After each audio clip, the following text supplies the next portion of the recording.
After 4 years and 200 episodes of this show, we have finally found a movie that I actively despise. And of course, Steven Seagal was in it. Welcome to Sick Flicks, where I take a deep dive into the cinematic sewer to help you embrace your inner gore geek. I'm Mike Bracken, aka The Horror Geek, and today we're tackling Richard Crudo's direct-to-video vampire flick, Against the Dark. Released in 2009, the big selling point of this abomination was that Steven Seagal was in it. But saying Seagal is in this movie is a bit generous, because he's only in it for roughly 24 minutes, and most of that footage is just him standing around, walking through halls, or just his stunt double. It's a real mess of a movie, and Jesus do I hate it. But enough about that. Can Seagal and crew redeem this mess by killing enough vampires to earn a coveted 5 barf bag rating? Let's get to the gore and find out. Oh, and before we get started, today's video is sponsored by patrons Absence of God, Glenn Zimmett, and William Ledford. If you'd like to help sponsor some videos and free me from the shackles of YouTube's tyranny, you'll find a link to my Patreon in the pinned comment and description below.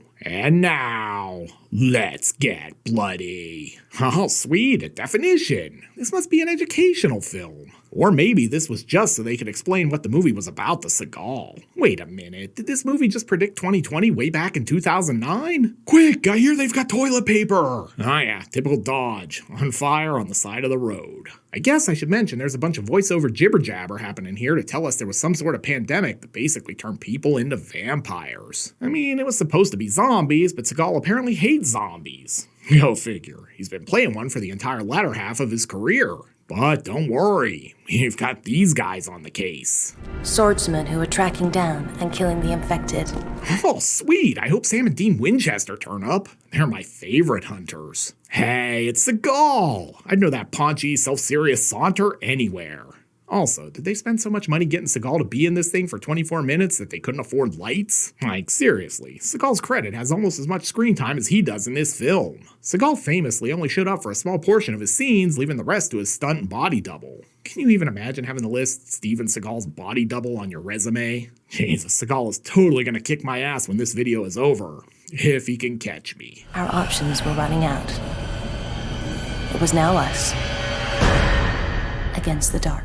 Oh man, title mention into the title card. You guys have to chug your drink and refill for that. Also, way to phone it in on that title card. Guess Seagal's fees ate up all the money for that too. Whoa, Keith David? How'd they rope Childs into this thing? Did he need to make a car payment or what? Anyway, these guys are running to grab some dinner. Literally. I gotta say, I'm starting to worry that Against the Dark isn't so much a metaphor for Seagal's struggle against the vampire hordes as much as it is a commentary on my struggle to see what the fuck is happening in this goddamn movie. Anyway, the kid's about to become veal, but here comes Seagal. Ah yeah, good old minimal effort Seagal. Don't bother putting in any actual effort, Steve. We'll just make a lot of cuts in post to make it look like you actually did something. He's like pudgy Caucasian Blade.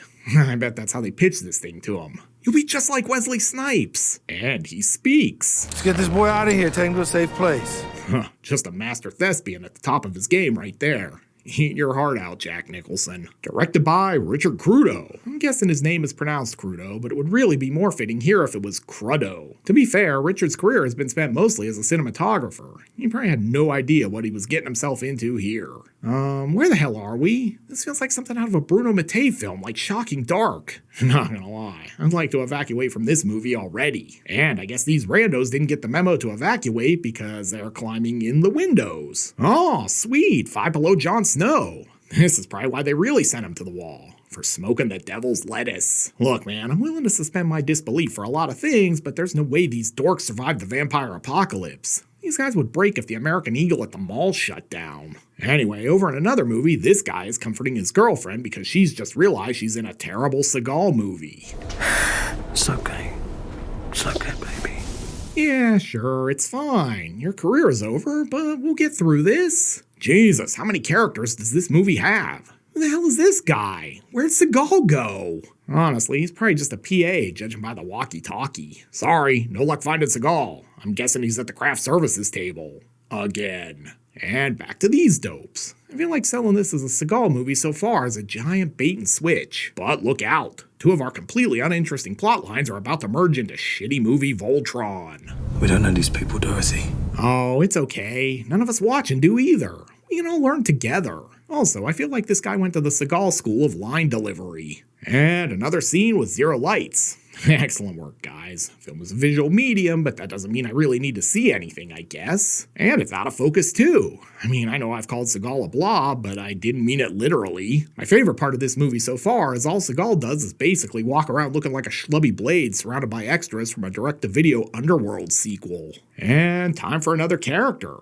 This one is filing their teeth. I hope they're doing it alphabetically. Oh yeah, that's the stuff right there. Another winner. Honestly, this is like the worst Resident Evil game ever so far. Lots of meandering around, doing nothing in the dark. The best part of waking up is Folgers blood in your cup. Do you kids even remember the Folgers jingle? Christ, I'm old. And now it's time for another thrilling scene of boring people walking through hallways. I feel like Against the Dark really nailed this subgenre. What happens if the generator fails before we reach the sub-level? Please let the answer be, then the movie will be over early and we can all get back to our lives. Moon establishing shot. Why? Hell if I know. This is a vampire/zombie flick, not a werewolf movie. Oh, great. More walking exposition. There were people, hunters, ex-military guys who were trained to kill. Urban legend. I don't even like Urban Legend, but I'd gladly watch that instead of this right now. But hey, maybe this movie is gonna finally turn a corner. Oh shit, are they in the Walking Dead hospital with Rick Grimes? Coral, are you in there? That smell's getting worse.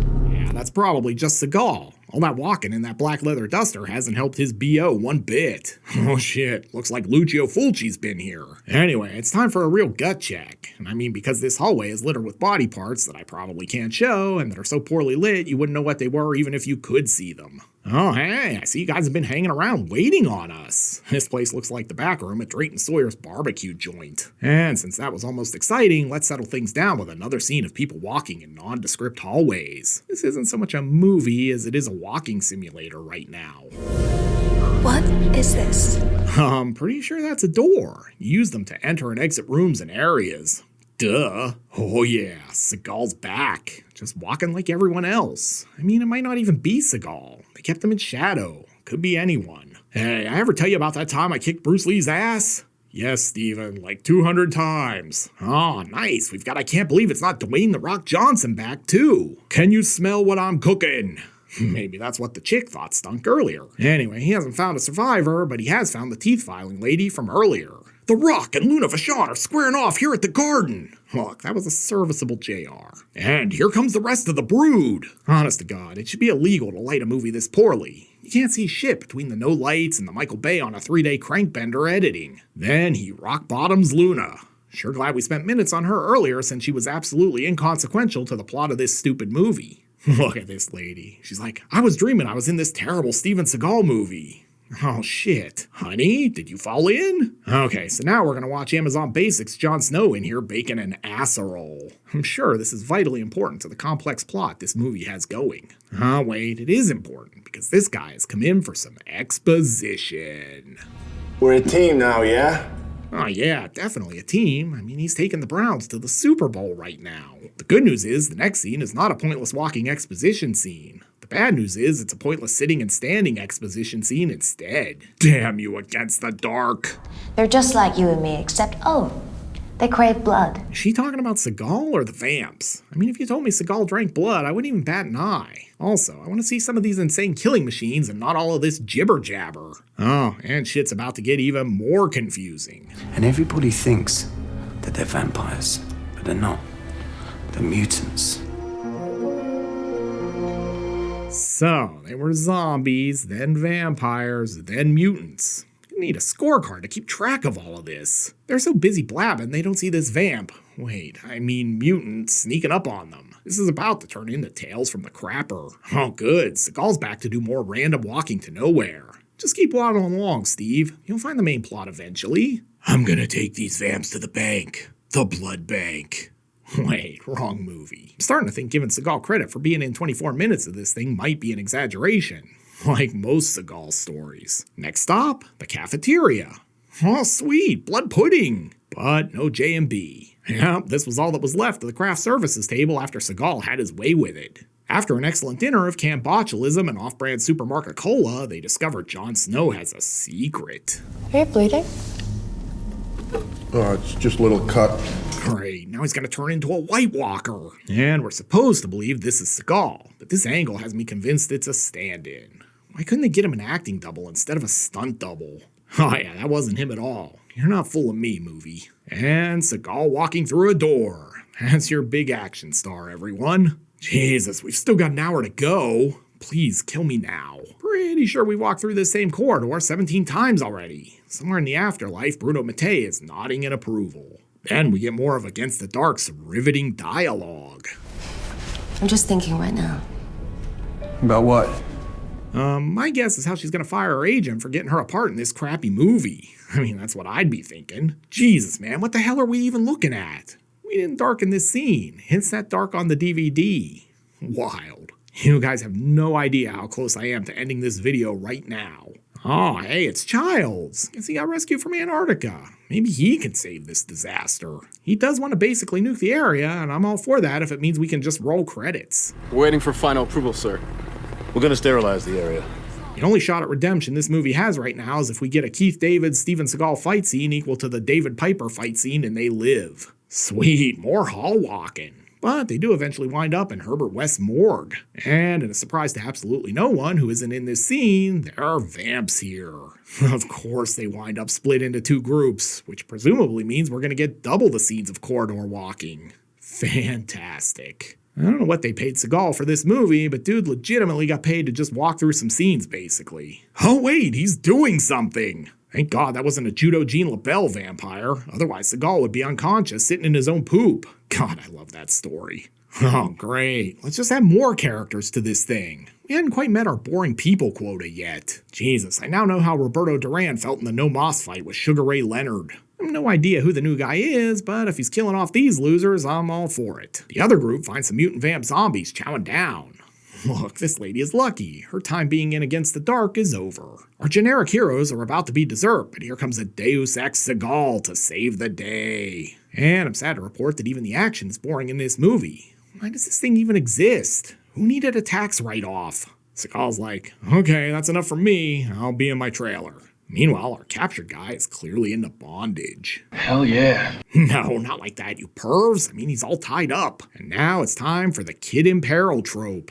Look, is it wrong I hope they eat her? Because I really just want this to be over. It is funny that these things definitely look more like zombies than vampires. This movie has zero clue what it's doing at this point. Oh, he's like Bub from Day of the Dead. God, what I wouldn't give to be watching Day of the Dead right now. But here comes Seagal, and he's ready to do some more poorly choreographed action. Who are you? What? You don't know me? I'm international action star Steven Seagal. I fought the Yakuza. I'm a country western star. Honestly, is there a lie so blatant that even Seagal wouldn't tell it? If there is, we haven't found it yet. Anyway, that new guy we introduced earlier is basically gonna feed this dude to his mutant vamp daughter. This really is a paint-by-number script. But she's not just any mutant vamp. She's the next step in the evolution. She's infected, but able to rationalize. Since that was almost interesting, we need to slow things down with some more corridor walking. It really is this movie's version of the house establishing shot. And back to Seagal, who finally gets his action hero line. I'm going hunting.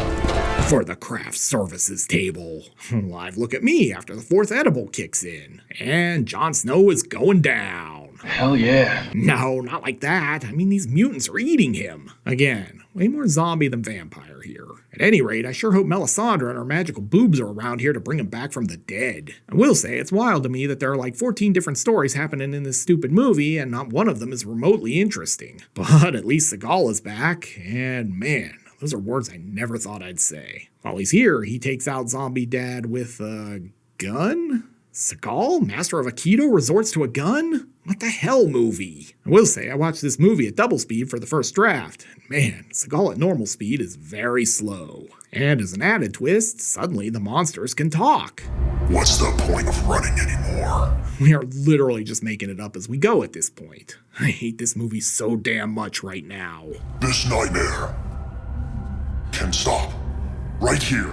Right now. I wish. I mean, I could just press stop and go about my day. I'd really rather get a vasectomy with no anesthesia than finish this thing. Walking down another dark corridor. And Seagal blasts another. This is the height of laziness. We could have hired anyone to use a prop gun, Steve. Oh yeah, and just in case you forgot, Keith David is still gonna bomb this place back to the Stone Age. And really, if Seagal is still in there, it might be worth it. Stock footage, baby. Poorly lit corridor. Drink. Strong House of the Dead vibes here.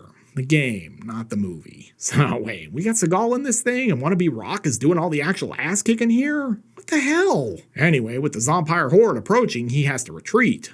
Right into this very disappointing Resident Evil boss. What the fuck? No, trust me, I've said the same thing at least 80 times in the last 70 minutes of this movie. Like seriously, where did Seagal even go? Why is he not kicking this monster's ass? Why did they even pay him? All right, they needed to save him for this uber important walking through a corridor scene. Why do I feel like they just let Seagal improvise all of his own dialogue?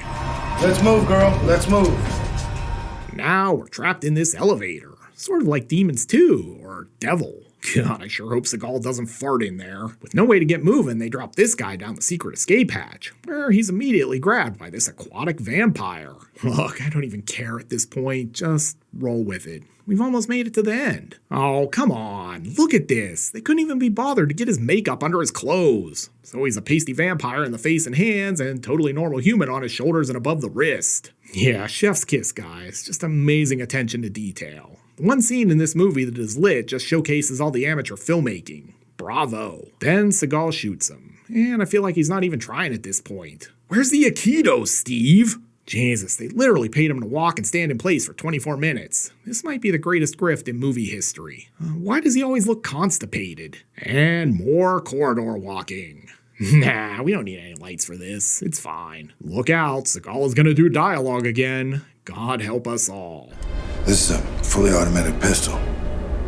Goes fast, so don't spend in one place, you hear? He's like Goth Yosemite Sam with the "you hear."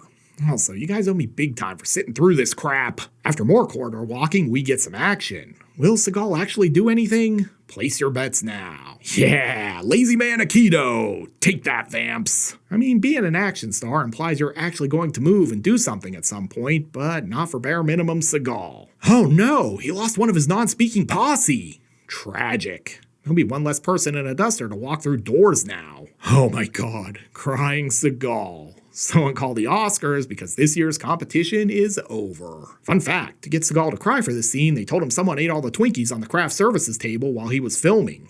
Dude bawled like a baby. Anyway, let's check in with Keith David. Not because I'm interested in that plot, but because why not? I know what you're thinking.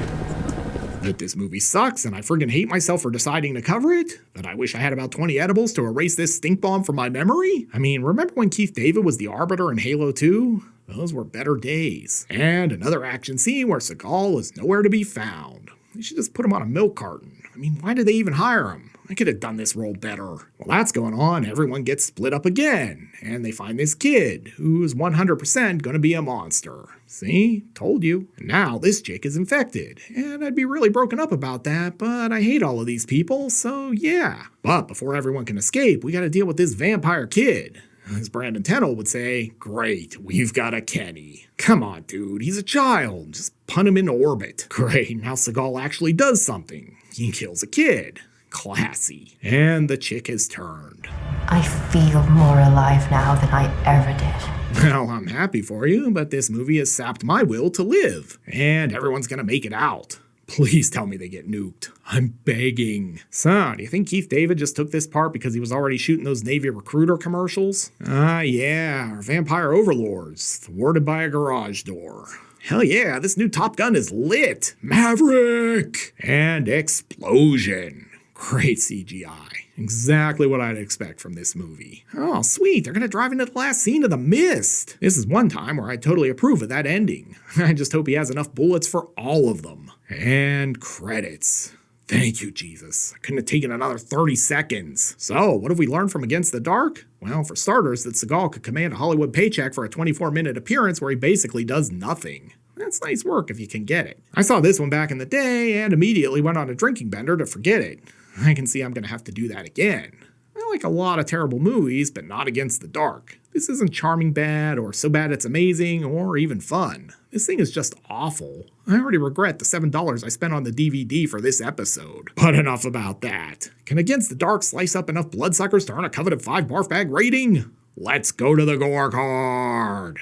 In terms of gross anatomy, Against the Dark is pretty ho-hum. There's some splatter here, but you can't see most of it because the movie is so damn dark and over-edited, but it is there. We're treated to vampire bites, plenty of slicing and dicing, one eyeball, eviscerated bodies, body parts, and more. Unfortunately, I can't really go higher than a 2 barf bag rating on this one because you can't see most of the splatter, and there's not enough of it to counterbalance everything else wrong with this disaster of a movie. This one is not a sick flick, but it sure is awful. Looking for another horror movie featuring an action icon kicking butt? Then be sure to check out my review of Silent Rage. You'll find a link here on the screen. I'll meet you over there. Until next time, I'm Mike Bracken, aka The Horror Geek, bringing you all the splatter that matters.